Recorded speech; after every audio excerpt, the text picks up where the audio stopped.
little cancer cells and minimize the side effects that are currently hampering the clinical translation. So this partnership can actually accelerate the treatment using these cannabinoids to the clinic to benefit patients. So I think that's the slide where I'll transition over.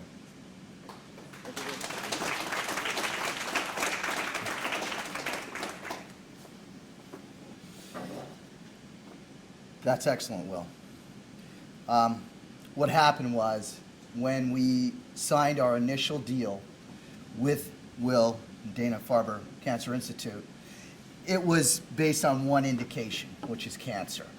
And I warned Will that we put out a lot of news releases in cannabis science because we have a lot of shareholders that like to know what we're doing and keep abreast of our progress and successes. So we put a news release out, and I told Will, you're going to get some phone calls. And I said, you're going to get all kinds of phone calls. You're going to get people that want to work with us. You're going to get people that want to invest. You're going to get people that want to steal our deal. You're going to get people that are patients, that want to buy the drugs and want to know where to find it. I said, you're just going to get everybody, so be ready. He says, yeah, I'm ready. I'm ready. I'm ready. So, the next day I give him a call in the morning. He says, wow. He got so many calls, it was ridiculous. And he got calls from patients, he got calls from investors, he got calls from universities, he got calls from private companies, all looking to invest, all looking to become a part, all looking to do their own deal. Who is Cannabis Science? Why are you working with these people? Da-da-da-da, the list went on and on. So he goes, Ray, what should I tell these people? I says, Will, right now, don't tell them nothing. Just wait. But you remember what we talked about, more than one indication? We need to start working on that deal right now. And that way, you'll have something to say when you call them all back. So just tell them that we're going to get back to you. So Will went ahead and did that.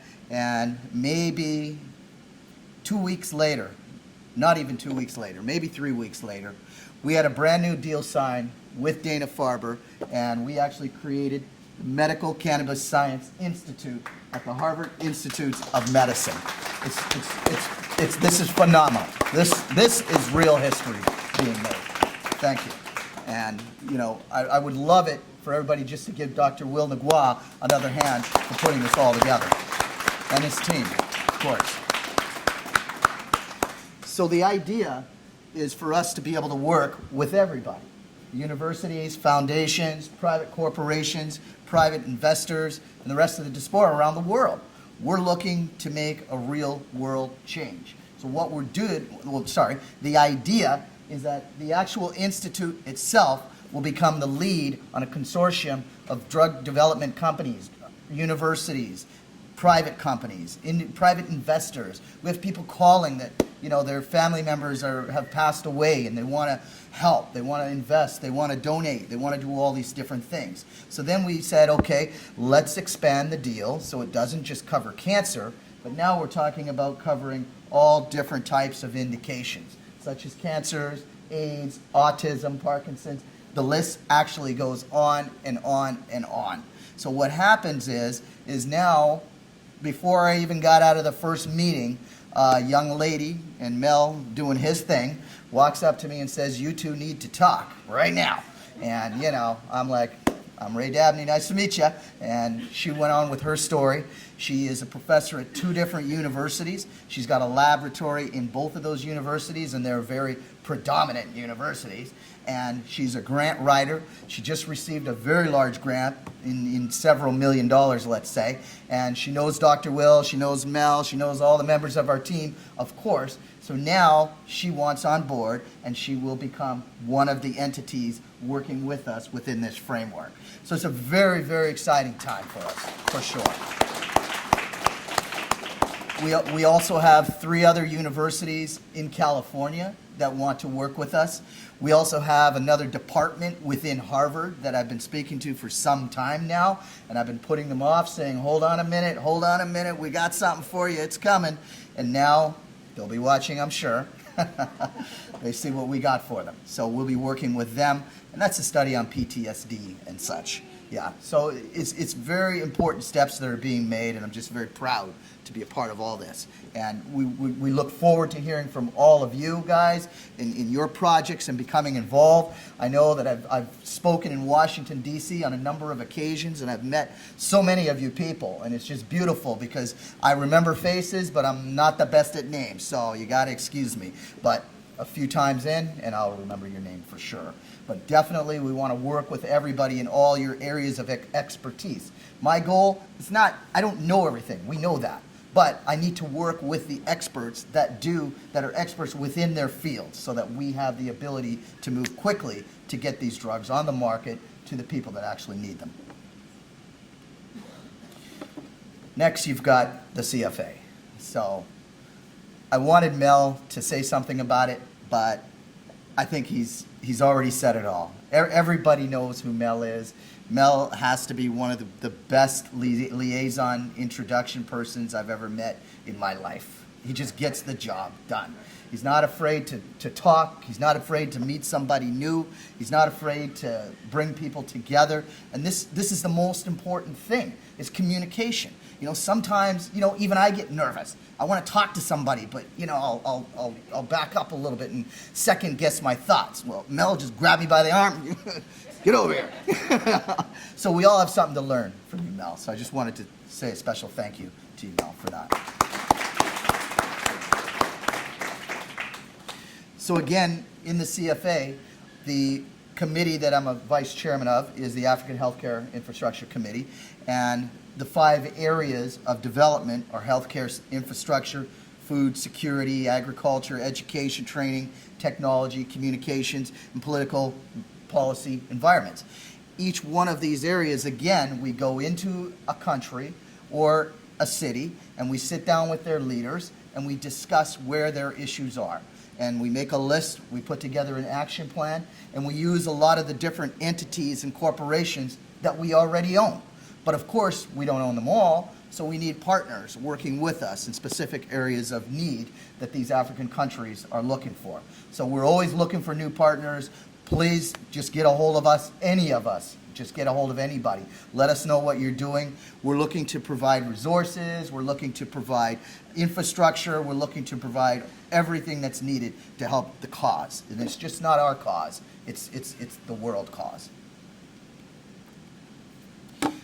So, RCDU, Raymond C. Dabney University. So my lawyer, entrepreneurial lawyer, his name is Roger, he's with us today, says to me one day, "You ever thought about owning a university?"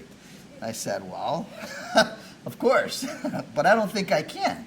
And he says, "Of course you can." Tells me to write down a list of names. You won't believe the list of names that he gave me. Cambridge, Oxford, John Hopkins, the list goes on and on and on. He says, below that you can write Raymond C. Dabney University. He said every single one of those gentlemen who started those universities never graduated, period. Guess what? Neither did I. But I will be shortly. So, you know, RCDU, Raymond C. Dabney, we specialize in 3 basic areas. We provide law degrees, business degrees, and medical degrees. We have a hybrid program. That hybrid program means that we're able to offer our tuition fees to students at about 1/3 of the cost of a regular university. So for a student that wants to get in and get a law degree, we can actually come in very low and offer scholarship programs for those students. So evidence of this. We put together a trip to Africa. It was my first time, and I wanted to go bad. And as I told you guys earlier, that was when Roscoe introduced me to Mel, and I became a part of the CFA, which then became a part of Cannabis Science, and so on and so on. We then built a delegation, and we went to South Africa, and we went to Namibia. During our trip in South Africa, we met with so many of our great Dr. Herman's students. Dr. Herman was the dean and the founder of a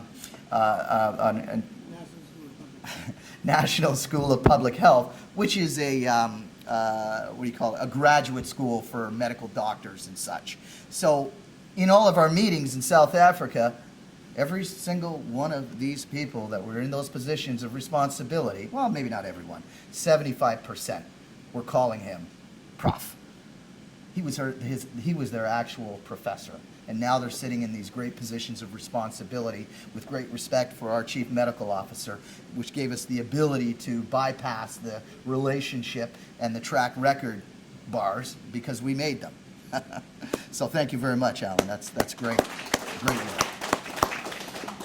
So then Dr. Julius Garvey, one of his friends, Dr. Earl, is a part of the board of a school called the International University of Management in Namibia. So while we were there, we sat and we had great discussions with them in their boardroom. They brought the television crew, the cameras, everything. While we were there, to my amazement, we went over our programs, and they were very clear what they wanted. And that's one thing I found about the African leaders. They're very clear. They know what's going on. What they need is just the help and the resources to make it happen. So their interests were three: law degrees for their students, an entrepreneurial program so that when you graduate, you're not actually going out looking for a job, you're actually going out to create jobs when you graduate. And they're interested in exchange student program. So while I was there, we actually signed our memorandum of understanding, and we're building the curriculums for them now. Our next visit we go back will be a serious planning session on